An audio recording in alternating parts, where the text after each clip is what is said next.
وَإِذْ قُلْنَا لِلْمَلَائِكَةِ، اور یاد کرو جب ہم نے فرشتوں سے کہا اسجدوا لآدم، سجدہ کرو آدم کو، فسجدوا، سب نے سجدہ کیا، الا ابلیس، سوائے ابلیس کے، کان من الجن، وہ جنوں میں سے تھا، وہ فرشتہ نہیں تھا۔ یہ واحد جگہ ہے جو قرآن مجید نے یہ بتایا ہے۔ ففسق عن امر ربہ، تو اس نے اپنے رب کے حکم کی نافرمانی کی، نکل بھاگا اللہ سے، وہ ادھر مڑ کے چل پڑا۔ افتتخذونہ وذریتہ اولیاء من دونی، تو کیا اس کو اور اس کی اولاد کو مجھے چھوڑ کر اپنا رفیق بناؤ گے، دوست بناؤ گے، اولیاء بناؤ گے، ولی بناؤ گے؟ تمہارا ولی میں ہوں، تم اسے بناؤ گے۔ اب دیکھیے پچھلی صورت میں کیا آیا تھا، ایک ہی جگہ ہے جہاں پہ وہ بات آئی تھی، شارکہم فی الاموال والاولاد، شیطان سے کہا ان کے مالوں اور اولاد میں ان کے شریک ہو جاؤ۔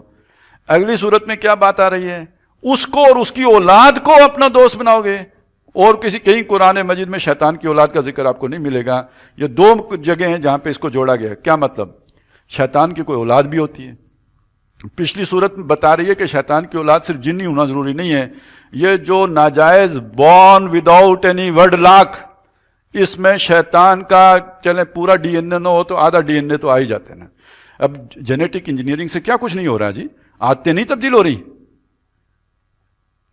چلیں ہمارے تجربہ یہ بھی نہیں ہوا، ٹماٹر کی عادت تو بدل گئی ہے نا، جو ہائیبرڈ ٹماٹر ہیں وہ جلدی خراب نہیں ہوتے، ان کے اندر سے وہ اگر نکال لیا گیا ہے کہ آئندہ وہ بارآور نہیں ہو سکتا، اس کا بیج آئندہ استعمال نہیں ہو سکتا، تو یہ جینیٹک انجینئرنگ سے نکالا گیا ہے نا۔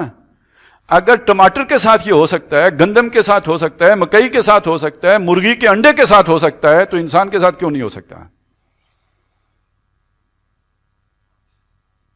پیچھے ٹیکنیک تو ایک ہی ہے۔ یہ ہے در حقیقت کہ جو دجل کی حقیقت کو یہاں سے سمجھیے۔ کچھ لوگ ہوں گے دیکھنے میں انسان معلوم ہوتے ہیں، بشرے میں انسان ہیں، ان کے اندر کا کوئی فنکشن ہے جو ڈی فنکشن کر دیا گیا ہے، اور اس کی بنیاد اس غلط کام سے پڑتی ہے جو اس وقت دنیا میں رائج کر دیا گیا ہے، جس سے اللہ نے انہ فاحشۃ وساء سبیلا، یہاں سے اس کا آغاز ہوتا ہے۔ پھر آگے تو اب تو جو کلوننگ کا معاملہ چل پڑا ہے، یہ تو آپ ڈیزائرڈ انسان بنا لیں گے، جو حقیقت میں روبوٹ ہوگا، اس کے اندر سے ہر وہ شے نکال لیں گے جو بغاوت پیدا کرتی ہے یا کچھ بھی کرتی ہے۔ یہ تو میرے جینیٹک انجینئرنگ سے بالکل پاس۔ تو سرمایہ دار کو کون سا مزدور چاہیے؟ پہلے یہ کام کرتے تھے ہمارے جو بھی درویش منش لوگ ہوتے تھے کہ بھائی مالکوں کی مرضی پوری کرنی ہوتی ہے، بغاوت نہیں کرتے، محنت پوری کرو، وہ حلال کی روزی کماؤ تاکہ ان کی روزی پوری ہوتی رہے۔ یہ ہمیشہ سے جو ساتھ رہا ہے۔ تزکیہ یافتہ آدمی ایک بہترین کارکن ہے۔ تو اب اس سے اگلا مرحلہ آ گیا ہے کہ جس میں آپ سائنس کی اور ٹیکنالوجی کی مدد سے ایک ایسا آدمی بنا لیں گے جو آپ کے لیے سرمایہ دار کے لیے ایک بہترین مزدور ثابت ہوگا، نہ بغاوتیں کرے، نہ زیادہ حقوق رکھے، بلکہ کیا پتہ اس کا جنس کا کیڑا بھی نکال ہی دیں، کیونکہ اس سے بہت زیادہ خرچے ہوتے ہیں نا۔ تو وہ تنخواہ بھی نہ مانگے، وہ کہے پاجی بس یہ کام کرتے رہتے ہیں، کیڑا فرق پہنا ہے۔ تو اس کی اولاد کو اور اس کو دوست بناؤ گے مجھے چھوڑ کر، وَهُمْ لَكُمْ عَدُوٌّ، وہ سب تمہارے دشمن ہیں، تمہیں تباہ، نسل تباہ کرنا چاہتے ہیں تمہاری۔ بئس للظالمین بدلا، برا بدلہ ہے جو انسانوں نے دیا ہے۔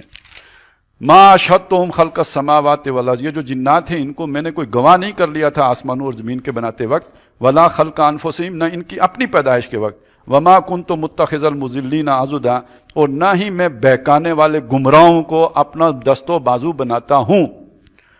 وَيَوْمَ يَقُولُ نَادُوا شُرَكَائِيَ الَّذِينَ زَعَمْتُمْ، اور جس دن اللہ تعالیٰ بلائے گا، بلاؤ میرے شریکوں کو جن کے بارے میں تمہارا زعم تھا، جن کے بارے میں تم آج دیکھیں وہ والا شرک ختم ہو گیا جب بزرگوں کو پوجا جاتا تھا، یا جب وہ کوئی اولیائی کے نام پر کچھ لوگوں کے پیچھے چلا جاتا تھا۔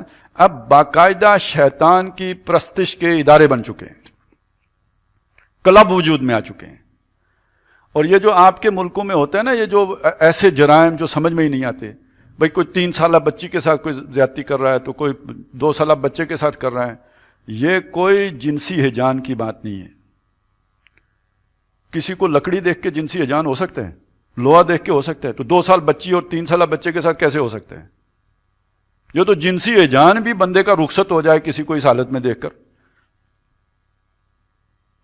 یہ جنسی ہیجان کی بات نہیں ہے، یہ ٹوٹلی شیطانی چکر ہے، شیطان کو راضی کرنے کی بات ہے۔ پرانے زمانے میں شیطان پر بچے قربان کیے جاتے تھے، یہ وہ چکر ہے سارا. اس کی شکل اب بدل کے اس طرح آ گئی ہے. اور جو بھی اس طرح کے واقعات ہوں گے اس میں آپ چیک کریں, تحقیق کریں, طریقہ واردات ایک ہوگا. وہ انڈیا میں ہو, پاکستان میں ہو, ایران میں ہو, مغرب میں ہو, کہیں بھی ہو, طریقہ ایک جیسا ہوگا.